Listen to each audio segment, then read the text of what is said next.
Hi everyone, Santhony Clamtano, the ocean's fishiest music nerd, and it's time for a review of this new Blu Exile album, Time Heals Everything. This is a brand new record from West Coast producer, rapper duo Blu Exile. In my personal opinion, one of the best duos to ever come out of the West Coast. They are responsible for 2000s classics like Below the Heavens, more modern classics like their record Miles, which I think is one of the best rap albums of the 2020s. I'm never going to pretend it's not. For years now, these guys have continued to showcase an incredible amount of skill, and when it comes to hip-hop music that is thoughtful, that is topical, that is packed with all of these amazing jazzy and soulful loops and samples, it doesn't really get too much better than Blu Exile. However, with that being said, I'm kind of looking at this album wondering what it's really going to be adding to their respective catalogs right now, especially in the midst of a period for Blu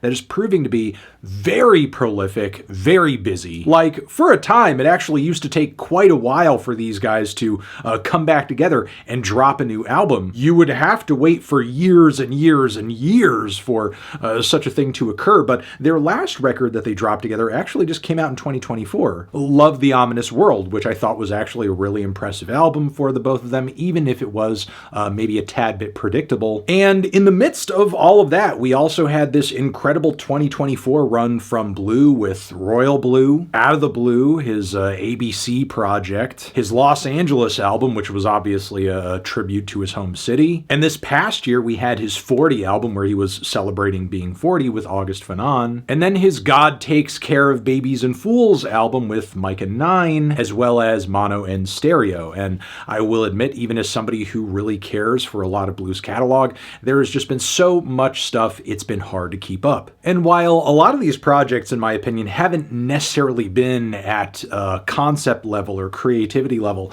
that I personally find to be career defining, they each have their own distinct personality, and I still find it impressive that Blu is able to keep up this impressive level of output and still, for the most part, stay pretty consistent quality-wise. And that is, for the most part, how I found the experience of this album to be. Very good, even if it's not presenting what's necessarily a high watermark creatively for both of them, or something that resets how I see each of their catalogs respectively, which in a way I feel like is the cross to bear for just being so good and consistent. The opening track, Soul Unusual, for example, not only features a quality beat, but Blu really rapping his ass off. It's not bad, but also not mind-blowing either. It's almost like Blu and Exile have been at it for so long, they make their talent level just sound so easy to pull off. However, I do think the following track, Shoelaces, does feature an ultra-smooth, forgettable chorus, and maybe it's the lack of lyrical focus on the first couple of tracks that kind of really prevents this album from having a strong start, because as Blu is allowed to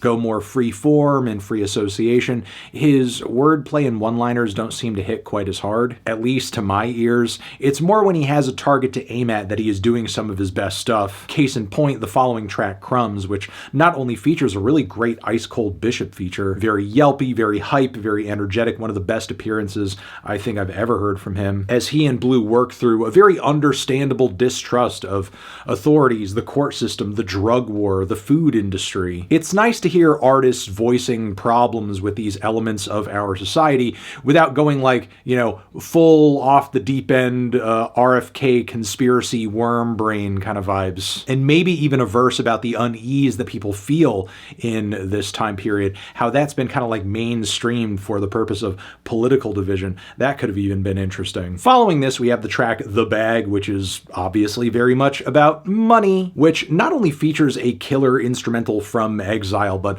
a lot of fantastic sample work, making a lot of different nods and references to various things in order to kind of like, give the listener all these different touchstones. Even that iconic little sitar lick from the Fugees' version of Killing Me Softly. And while this is far from the first song Blu has done about money, there's even the track Money from Give Me My Flowers. But still, in terms of detail, in terms of humor and wordplay and production, Blu Exile most definitely leapfrogged that track here, and it just sort of goes to show how great these guys have gotten at their respective crafts over time. After this, we have the track Hard Times, where Blu teams up with longtime friend friend Fashawn. And with an awesome verse from Exile on the track too, they all essentially go over the various struggles that they dealt with in their youths, dealing with poverty. And Blu and Exile continue the quality run of tracks on this record with I Don't Rhyme, where they draw a lyrical line in the sand between hip-hop artists and fans that are actually serious about this culture, this music, this art form,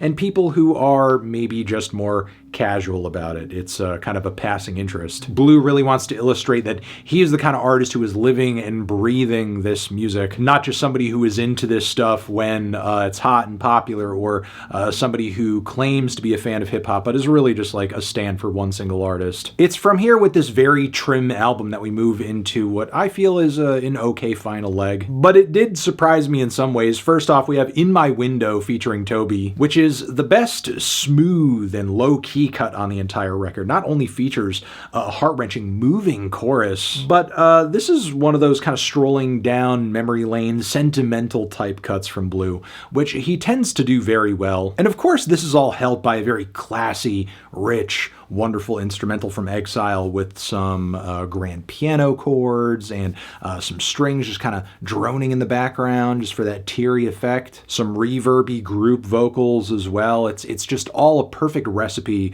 for this nostalgia soup, where Blu is going over the highs and lows in his life as a child, in the music industry, in prison, and eventually getting everything back on track to where he is now. While it's not the first time I've heard this guy bring up some of these topics or go over past events in his life, this is definitely one of the most touching instances of it so far. Then we have the two closing tracks on this record, which going into it I thought were kind of like a shoe-in for highlights, a shoe-in for fantastic tracks, really contributing to a blowout finish. But believe it or not, TSOD featuring not only Black Thought, but Mock Hami too, doesn't really bring the kind of lyrical fireworks from these three that I was sort of hoping for. I mean, no one single person on this track gives a super poor or terrible performance, but it's all still just kind of there, with other tracks on this album and Love the Ominous World showcasing a lot more, I think, collaboration in terms of lyrical focus. And while Time Heals Everything I think is a bit more thoughtful from a conceptual standpoint, the pacing and Blu's flows on this one I found to be a little too sluggish. And as far as title tracks go, this one is nowhere near, I think, as good or as explosive an experience of that from Love the Ominous World. So Time Heals Everything I think is a very approachable, very quality, very decent hip-hop project from Blu and Exile, but it does feel a little standard creatively for them when it comes to the era of music they've found themselves in the 2020s. And I do think it gets lost a little bit in the haze of projects Blu has been releasing as of late too. Still, with that being said, even though this record didn't blow my mind, if you enjoyed Blu and Exile's past couple of releases together, I see no reason why you won't still get a lot out of this, which is why I'm feeling pretty much a decent 7 on this one. Transition, have you given this record a listen? Did you love it? Did you hate it? What would you rate it? You're the best, you're the best. What should I review next? Hit the like if you like, please subscribe and please don't cry. Hit the bell as well. Over here next to my head is another video that you can check out. Hit that up or the link to subscribe to the channel. Anthony Fantano, Blu and Exile, forever.